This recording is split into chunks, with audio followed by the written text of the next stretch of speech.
तो वहीं देखिए, सदन में मणिपुर पर विवाद थम नहीं रहा। राज्यसभा में विपक्ष का हंगामा जारी है और इसी हंगामे के बीच सदन की कार्यवाही भी चल रही है, जबकि लोकसभा में फिलहाल कार्यवाही को स्थगित कर दिया गया है और राज्यसभा में इसी हंगामे के साथ कार्यवाही चल रही है। तो देखिए, लगातार मणिपुर के मसले पर चर्चा की मांग करता हुआ विपक्षी दलों के बीच इस मुद्दे पर लगातार यही चर्चा कि किस तरीके से सदन की कार्यवाही के दौरान ये हंगामा किया जाए और प्रधानमंत्री के स्टेटमेंट के लिए एक दबाव बनाया जाए। आज लोकसभा में अविश्वास प्रस्ताव भी लाया गया और दूसरी तरफ राज्यसभा में हंगामा भी खूब हो रहा है।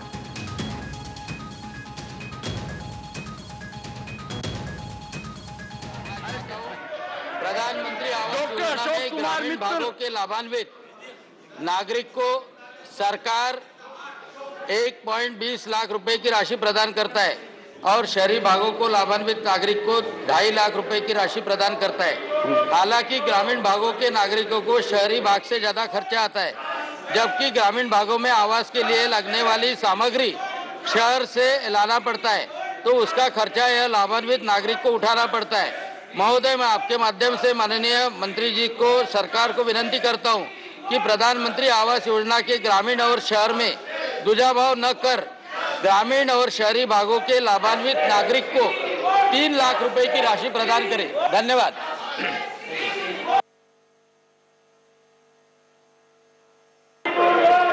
डॉक्टर अशोक कुमार डॉक्टर अशोक कुमार और संजय सिंह बोलिए। Sir, thank you very much for giving me this opportunity. Mr. Pathak,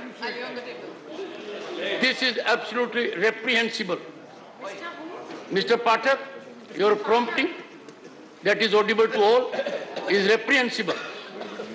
Such kind of conduct cannot be countenanced. You are prompting a member to take up issue beyond what is listed here. Not expected of a man of your learning. Come on, I give you, please. Dr. Mittal. Dr. Mittal. Sir, I withdraw this opportunity, sir. Thank you. Khan, Dr. Fozia Khan.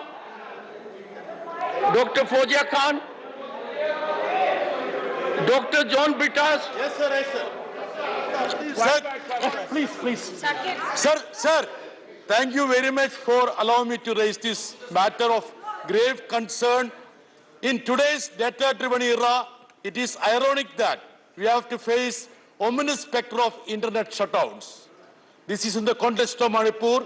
Fear of getting caught on camera, same thing, sir, can stop even the most studied criminal from committing a crime.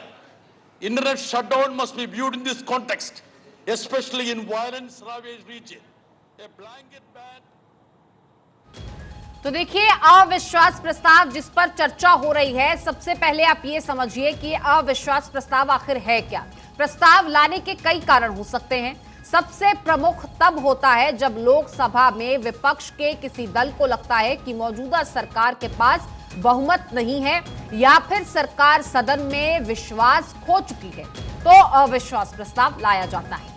अविश्वास प्रस्ताव केवल लोकसभा में ही लाया जा सकता है। सदन का कोई भी सदस्य अविश्वास प्रस्ताव पेश कर सकता है और इस सदस्य को सुबह 10 बजे से पहले प्रस्ताव की लिखित सूचना देनी होती है। कम से कम 50 सदस्यों को प्रस्ताव स्वीकार करना होता है। इसके बाद स्पीकर प्रस्ताव पर चर्चा की तारीख तय करते हैं। अविश्वास प्रस्ताव लाए जाने के बाद सत्ता पक्ष जो होता है, सत्ताधारी जो पार्टी है, उसे साबित करना होता है कि उनके पास बहुमत है। अगर बहुमत साबित नहीं हो पाता तो फिर सत्ता में मौजूद पार्टी को इस्तीफा देना पड़ता है और राज्यसभा के सांसद वोटिंग प्रक्रिया में भाग भी नहीं ले सकते। लोकसभा में ही अविश्वास प्रस्ताव लाया जाता है। अब यहां यह भी जानना बहुत जरूरी है कि विपक्ष अविश्वास प्रस्ताव आखिर अब क्यों ला रहा है। संसद का मानसून सत्र शुरू होने के बाद से विपक्षी दल मांग कर रहा है कि प्रधानमंत्री नरेंद्र मोदी सदन के अंदर मणिपुर हिंसा पर बोलें और अब सूत्रों की माने तो प्रधानमंत्री मोदी पर संसद में अंदर स्टेटमेंट देने का दबाव बनाने के कई विकल्पों पर विचार करने के बाद यह फैसला किया गया कि अविश्वास प्रस्ताव ही सबसे कारगर रास्ता होगा। इसके जरिए सरकार को इस मुद्दे पर चर्चा के लिए विवश किया जा सकेगा, दबाव बनाया जा सकेगा। विपक्ष से जुड़े सूत्रों का यह भी कहना है कि राज्यसभा के अंदर भी मणिपुर के मुद्दे को लेकर, इस विषय को लेकर सरकार को घेरने का सिलसिला जारी रहेगा। कह सकते हैं कि विपक्ष की तरफ से सत्ता पक्ष, सत्ताधारी दल सरकार पर दबाव बनाने के लिए अविश्वास प्रस्ताव लाया गया है। तो बीजेपी सरकार बहुमत में है। ऐसे में ये समझिए कि विपक्ष का ये अविश्वास प्रस्ताव कहां टिकेगा। केंद्र की मोदी सरकार पूर्ण बहुमत के साथ सत्ता में है।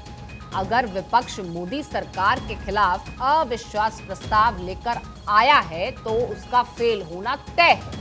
लोकसभा में मोदी सरकार बेहद मजबूत स्थिति में है और लोकसभा में अकेले बीजेपी के पास ही 301 सांसद हैं, तो वहीं बीजेपी के गठबंधन यानी एनडीए के पास 333 सांसद हैं। विपक्ष की बात करें तो उसके पास इससे आधे भी नहीं है। पूरे विपक्ष के पास कुल 142 लोकसभा सदस्य हैं। सबसे ज्यादा 50 सांसद कांग्रेस के हैं। वोटिंग के समय दोनों पक्षों का आंकड़ा अलग अलग हो सकता है, क्योंकि कई लोकसभा सांसद सदन में मौजूद भी नहीं होते हैं। तो ऐसे में अविश्वास प्रस्ताव क्या होता है, अविश्वास प्रस्ताव विपक्ष क्यों लेकर आ रहा है और सरकार के बहुमत के आंकड़े में ये अविश्वास प्रस्ताव कहां टिकेगा, ये आपने समझा।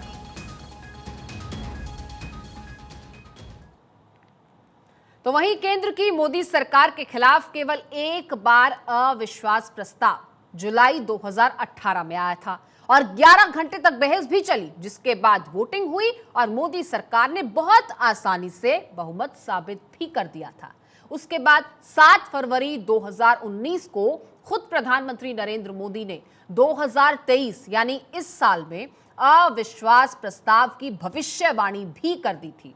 इन दोनों ही मौकों पर प्रधानमंत्री ने क्या कुछ कहा था, आप सुनिए। विकास की राह पर चलने वाले हर किसी के लिए जी जान से काम करने का व्रत लेकर के हम आए हैं और मैं फिर एक बार इन सभी महानुभावों को 2024 में अविश्वास प्रस्ताव लाने का निमंत्रण देकर के मेरी बात को समाप्त करता हूं और मैं इस अविश्वास प्रस्ताव को पूरी तरह खारिज करने के लिए इस सदन को आग्रह करता हूं। शुभकामनाएं मैं आज फिर देना चाहता हूं कि आप इतनी तैयारी करो कि 2023 में फिर से आपको अविश्वास प्रस्ताव लाने का मौका मिले। और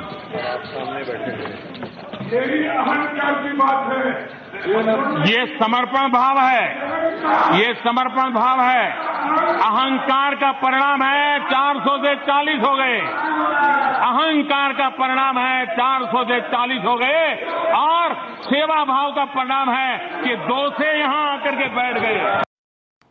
तो देखिए, अविश्वास प्रस्ताव को लेकर चर्चा कब हो सकती है, ये बड़ी खबर आपको बता दें। अगले हफ्ते चर्चा संभव है, अगले हफ्ते अविश्वास प्रस्ताव पर चर्चा हो सकती है, ये जानकारी सामने आ रही है।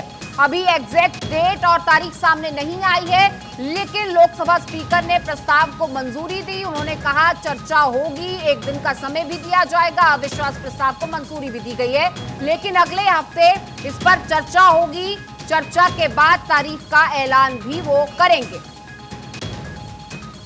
तो देखिए, अगले हफ्ते अविश्वास प्रस्ताव पर चर्चा संभव, ये बड़ी जानकारी आपको दे दें।